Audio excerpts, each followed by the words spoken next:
So I think what's so important about a trip to Ireland, not only seeing the greatest golf courses in the world, and for us defined by brilliant links golf courses, it's also about taking in the culture and taking in things that are absolutely incredible. These are the Slieve League cliffs.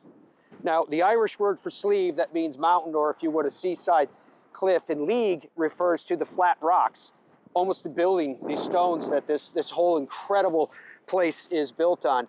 These are the largest accessible cliffs in Europe. I'm sure many of you have been to, say, the Cliffs of Moher outside of Lahinch, Ireland. These are 3 times the height of that, nearly 2,000 feet above the sea. Absolutely stunning. And when I see this, my mind goes to a place where I say, here, you're staring directly into the eyes of eternity. The first signs of life around these cliffs are nearly 3,000 years BC. Think about that for a second. Kieran Mulhern is down here patiently waiting for me, and he was part of the vision of building the visitor center where we started here so that more people could come here and take this in and enjoy it. Good to see you, my friend. Hey, man. How you doing? I hope you're not too cold out here. He wouldn't be in this woolen jacket. Well used to it. Great to have you. It's a pleasure. And it's great to have your group here. They seem to be enjoying themselves. They are, yeah. Out in the wilds in Donegal. So we're on the Wild Atlantic Way. And as you just pointed out, this is the wonderful Slieve League Cliffs. 600 meters. And believe it or not, that's 3 times higher than the Cliffs of Moher, which everybody knows are further south. And then over there, next destination is the USA. I think you can almost see the Jersey Shore from here. I think so, on a clear day, which we got a pretty good one. Yeah. What's the reaction from people when they see this?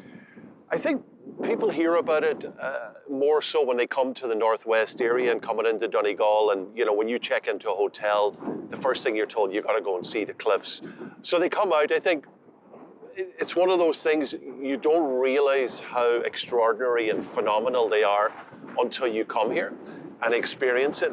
People talk about it's breathtaking, it's a phenomenon, and it's just peaceful and you feel really at ease here, you know? And I think people also appreciate that it's popular, but there's never too many people here, so you get to enjoy it and you don't feel like a tourist, you know? You feel more like just a visitor for the day. It's surprisingly emotional too, isn't it? I agree, yeah. You mentioned that earlier, and I totally agree. I feel the same. Whenever I come here, it's a great way to, you know, get out of work for the day and just relax, because it really gives you that feeling of being at ease and yeah, emotional. And you and your family had the vision to say that this is a place where we need to bring people to, because if nothing else, it makes us all realize that our life is a grain of sand. You might as well enjoy the ride. Absolutely.